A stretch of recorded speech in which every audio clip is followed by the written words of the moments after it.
Il sospetto che ci fossero delle collusioni strane l'abbiamo sempre avuto, che l'accoglienza sia un business enorme, soprattutto per una parte di persone che lavorano in questo business, è del tutto evidente. Per cui, insomma, io mi auguro che le procure invece vadano fino in fondo e dicano esattamente chi sta lucrando sulle disgrazie umane che arrivano dall'Africa.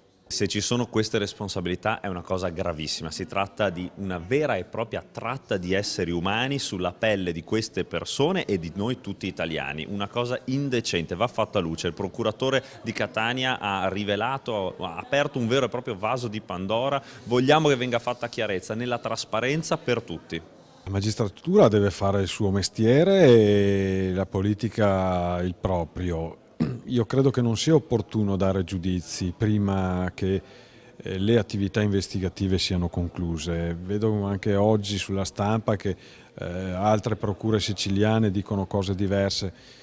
Tutto ciò genera confusione e rischia di minare anche a quella credibilità che molte organizzazioni non governative hanno, perché onestamente operano con grande generosità e anche in trasparenza. Quindi io eviterei di dare giudizi